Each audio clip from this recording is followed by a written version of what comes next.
Assalamualaikum warahmatullahi wabarakatuh. Kenalkan, nama saya Nabila Nur Ramadanti dari kelas 2B Pendidikan Jasmani NPM 1921919047.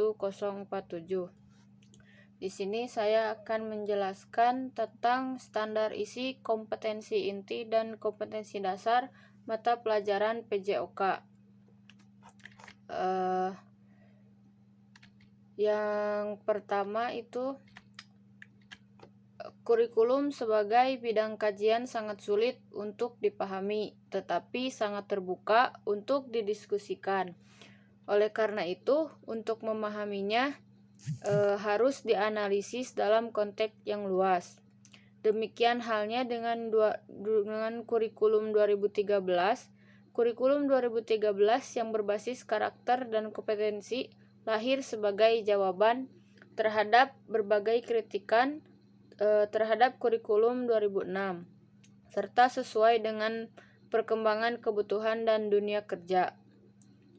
Implementasi kurikulum 2013 diharapkan dapat menghasilkan insan yang produktif, kreatif, dan inovatif. Hal ini dimungkinkan karena kurikulum ini berbasis karakter dan kompetensi yang secara konseptual itu memiliki beberapa keunggulan. Yang pertama itu kurikulum 2013 menggunakan pendekatan yang bersifat alamiah atau konstekstual. Yang kedua, kurikulum 2013 yang berbasis karakter dan kompetensi boleh jadi mendasari pengembangan kemampuan-kemampuan lain. Penguasaan ilmu pengetahuan dan keahlian tertentu dalam kehidupan sehari-hari. Lalu yang ketiga, ada bidang-bidang studi atau mata pelajaran tertentu yang dalam pengembangannya lebih tepat menggunakan pendekatan kompetensi, terutama yang berkaitan dengan keterampilan. Lalu yang selanjutnya tentang pengertian kompetensi inti. Kompetensi inti menjadi salah satu bahasan yang dipakai dalam pembelajaran pada kurikulum 2013. Kompetensi ini memiliki kedudukan yang sama dengan standar kompetensi yang digunakan pada kurikulum KTSP 2006. Sehubungan dengan hal tersebut, peserta didik diharapkan mampu memiliki gambaran dalam 3 aspek. Pada aspek sikap, peserta didik diharapkan memiliki sopan santun dalam bersikap dengan sesama. Lalu aspek pengetahuan, peserta didik harus mampu memahami berbagai informasi yang diterima. Lalu yang ketiga, pada aspek keterampilan, peserta didik diharapkan mampu menyalurkan berbagai kreativitasnya untuk menciptakan hal-hal baru. Kompetensi inti ini dijabarkan melalui kompetensi dasar pada berbagai mata pelajaran. Salah satunya yaitu mata pelajaran pendidikan agama Islam. Kompetensi ini tidak untuk diajarkan maupun dihafalkan, akan tetapi dibentuk melalui berbagai aktivitas pada proses pembelajaran di setiap mata pelajarannya. Kompetensi inti dijadikan batas kemampuan yang harus dilakukan dan dimiliki oleh setiap peserta didik pada saat pembelajaran untuk mempermudah operasionalnya. Kompetensi inti ini pada ranah sikap dipecah menjadi 2. Pertama, sikap spiritual yang terkait dengan tujuan pendidikan nasional untuk membentuk peserta didik yang beriman dan bertakwa. Lalu yang kedua, sikap sosial yang berkaitan dengan tujuan pendidikan nasional untuk membentuk peserta didik yang berakhlak mulia, mandiri, demokratis, dan bertanggung jawab. Lalu ada macam-macam kompetensi inti. Yang pertama, kompetensi inti 1 atau KI 1 untuk kompetensi inti sikap spiritual. Sikap merupakan pandangan atau kecenderungan mental. Dalam Kamus Bahasa Inggris, sikap berarti attitude. Attitude is way of thinking of behaving, yaitu sikap adalah cara berpikir atau bertindak. Sedangkan menurut Bruno, sikap atau attitude ialah kecenderungan yang relatif menetap untuk bereaksi dengan cara yang baik atau buruk terhadap orang atau barang tertentu. Sikap merupakan sebuah ekspresi dan nilai-nilai atau pandangan hidup yang dimiliki oleh seseorang. Sikap spiritual menjadi salah satu kompetensi siswa yang dinilai oleh pendidik. Sebenarnya bukan hanya bertujuan untuk penilaian saja, akan tetapi sebagai ikon pendidikan karakter di kurikulum terbaru ini demi menyongsong terwujudnya generasi bangsa yang beriman, bertakwa, serta berakhlak mulia. Sikap spiritual menjadi kompetensi yang pertama daripada kompetensi lainnya, sehingga pembelajaran pun harus terus-menerus untuk dijadikan sebuah pembiasaan, bahkan diintegrasikan ke dalam setiap mata pelajaran. Sikap spiritual tersebut sangat berkaitan dengan pembentukan peserta didik yang beriman dan bertakwa dengan cara menghormati, menghayati, dan mengamalkan ajaran agama yang dianut. Sehingga penekanan pada penilaian sikap spiritual kurikulum 2013 ini diantaranya seperti rajin beribadah, berperilaku syukur, berdoa sebelum dan sesudah melakukan kegiatan, toleransi dalam beribadah, dan mengucapkan salam. Lalu yang kedua ada kompetensi inti 2 atau KI 2 untuk kompetensi inti sikap sosial. Istilah sosial secara realitas sangat erat hubungannya dengan orang lain. Sikap sosial merupakan salah satu perilaku yang digunakan ketika seseorang sedang bersosial dengan orang lain ataupun dengan sekelompok orang. Pada kurikulum 2013, pembentukan sikap sosial yang ada pada diri siswa sangat diperhatikan. Hal ini tidak berbeda dengan sikap spiritual. Sikap sosial siswa diharapkan mampu menjadi generasi penerus bangsa yang berakhlak mulia, mandiri, demokratis, dan bertanggung jawab. Seperti halnya makna yang tersurat dalam Undang-Undang Sisdiknas tahun 2003. Lalu untuk mempertajam status sikap sosial dalam kompetensi inti di kurikulum 2013 ini, kita teringat warisan filosofis edukatif Bapak Pendidikan kita, Kiai Hajar Dewantoro, yakni ing ngarso sung tulodo ing magyo mangun karso tutwuri handayani. Artinya, apabila berada di depan, pendidik harus mampu memberi teladan. Apabila berada di tengah, harus mampu memberikan dan menumbuhkan semangat. Sedangkan apabila di belakang, harus mampu memberikan dorongan secara moral dalam memperoleh peluang untuk berkarya. Lalu yang ketiga ada kompetensi inti 3 atau KI 3, yaitu untuk kompetensi inti pengetahuan. Pengetahuan merupakan segala sesuatu yang diketahui manusia tentang benda, sifat, keadaan, dan harapan-harapan. Pengetahuan bisa diperoleh melalui pendidikan pengalaman, intuisi, logika, wahyu, dan kegiatan mencoba-coba atau trial and error. Ketika manusia sudah mulai mampu untuk mengembangkan apa yang ada dalam pikirannya, disitulah manusia akan mampu mengembangkan pengetahuannya. Dengan adanya pengetahuan, maka akan mampu membuat manusia mengatasi berbagai permasalahan yang hadir di dalam hidupnya. Pemahaman yang tinggi akan membuat manusia menemukan kebenaran-kebenaran yang baru. Artinya di dalam hidupnya manusia mempunyai tujuan yang lebih dari hanya sekedar hidupnya.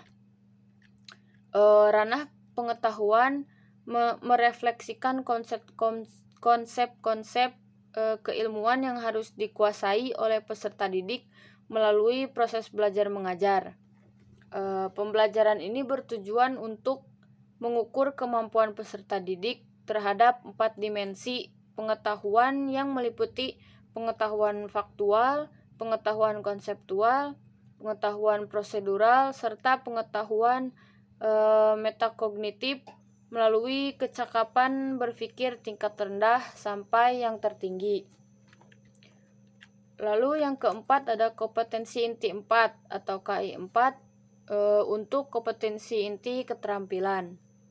Istilah keterampilan sering menjadi perdebatan sebagian orang. Mereka berasumsi bahwa keterampilan itu hanya sebatas bakat dari fisik atau gerak atau motorik seseorang. Seperti contoh, seseorang yang pandai membuat kue dianggap memiliki keterampilan dalam dunia tata boga. Padahal keterampilan hidup itu sangat luas.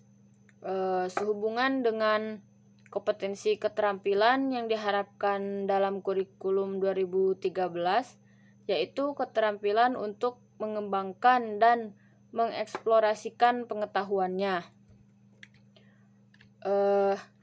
Dalam kurikulum 2013, keenam tahapan tersebut bisa disebut dengan pendekatan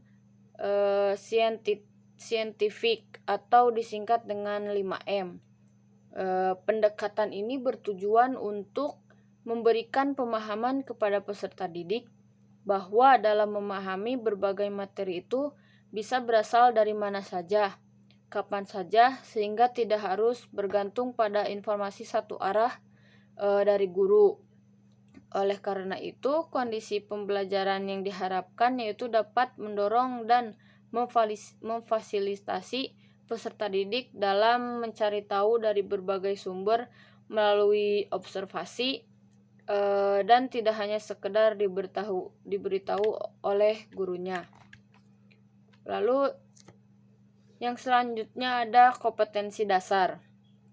Kompetensi dasar adalah pengetahuan, keterampilan, dan sikap minimal yang harus dicapai oleh siswa untuk menunjukkan bahwa siswa telah menguasai standar kompetensi yang ditetapkan. Oleh karena itu, maka kompetensi dasar merupakan penjabaran dari kompetensi standar kompetensi. Langkah-langkah untuk menyusun atau merumuskan kompetensi dasar yaitu 1. Guru perlu berpedoman atau mengambil rumusan kompetensi dasar yang telah disusun oleh BSNP berdasarkan mata pelajaran yang diampu. Lalu yang kedua, guru memilih kompetensi dasar yang telah dirumuskan oleh BSNP untuk setiap mata pelajaran. Pemilihan kompetensi dasar harus disesuaikan dengan jenjang pendidikan, mata pelajaran, dan semester. KD yang diambil menjadi pedoman dalam mengembangkan komponen-komponen silabus berikutnya. Yang ketiga, setelah kompetensi dasar dipilih, selanjutnya dilakukan analisis dengan mengajukan pertanyaan dasar seperti apa sajakah tanda-tanda bahwa siswa-siswi telah menguasai kompetensi. Untuk memperoleh jawaban terhadap pertanyaan dasar tersebut, dapat digunakan 3 pertanyaan bantuan seperti pengetahuan apa sajakah yang harus dikuasai siswa-siswi. Lalu yang kedua, keterampilan apa sajakah yang harus ditampilkan siswa. Dan yang ketiga, sikap atau perilaku apa sajakah yang dibatinkan dan diterapkan siswa. Terkait dengan ketiga aspek di atas, maka Bloom tahun 1965 Hisham Jaini menganalisis kompetensi menjadi 3 aspek dengan tingkatan yang berbeda-beda setiap aspeknya, yaitu 1. Ada kognitif, meliputi tingkatan pengetahuan, pemahaman, aplikasi, analisis sintesis, dan penilaian. Yang kedua ada afektif, meliputi pengenalan, pemberian proses, penghargaan terhadap nilai, pengorganisasian, dan pengalaman. Lalu yang ketiga ada psikomotorik, meliputi peniruan, penggunaan, ketepatan, perangkaian, dan kreativitas. Lalu yang kelima ada pada proses perumusan SK dan KD, perlu memilih kata-kata kerja umum operasional berdasarkan level kompetensi pembelajaran. Yang kelima ada proses perumusan dan pengembangan SK dan KD. Lalu kompetensi inti dan kompetensi dasar mata pelajaran PJOK dalam kurikulum 2013 SMP dan SMA sederajat. Yang pertama ada dari SMP itu kelas 7. Tujuan kurikulum mencakup 4 kompetensi, yaitu yang pertama ada kompetensi sikap spiritual, yang kedua ada sikap sosial, yang ketiga pengetahuan, dan yang keempat keterampilan. Rumusan kompetensi sikap spiritual yaitu menghargai dan menghayati ajaran agama yang dianutnya. Adapun rumusan kompetensi sikap sosial yaitu menunjukkan perilaku jujur, disiplin, bertanggung jawab, peduli atau toleransi, gotong royong, lalu santun dan percaya diri dalam berinteraksi secara efektif dengan lingkungan sosial dan alam dalam jangkauan pergaulan dan keberadaannya. Lalu ada kelas 8. Untuk tujuan dari keempat kompetensi tersebut di kelas 8 dan kelas 9 itu sama saja. Lalu yang selanjutnya ada untuk SMA. Di kelas 10 tujuan kurikulum dari keempat kompetensi itu juga sama untuk kelas 10 sampai dengan kelas 12. Lalu saya menyimpulkan dari uraian bab-bab sebelumnya. Yang pertama itu kompetensi inti dapat diartikan sebagai kualitas yang harus dicapai seorang siswa melalui proses pembelajaran secara efektif. Dan yang kedua itu kompetensi dasar adalah pengetahuan, keterampilan, dan sikap minimal yang harus dicapai oleh siswa untuk menunjukkan bahwa siswa telah menguasai standar kompetensi yang telah ditetapkan. Oleh karena itu, maka kompetensi dasar merupakan penjabaran dari standar kompetensi. Sekian yang dapat saya sampaikan. Mohon maaf apabila ada kekurangan. Wassalamualaikum warahmatullahi wabarakatuh.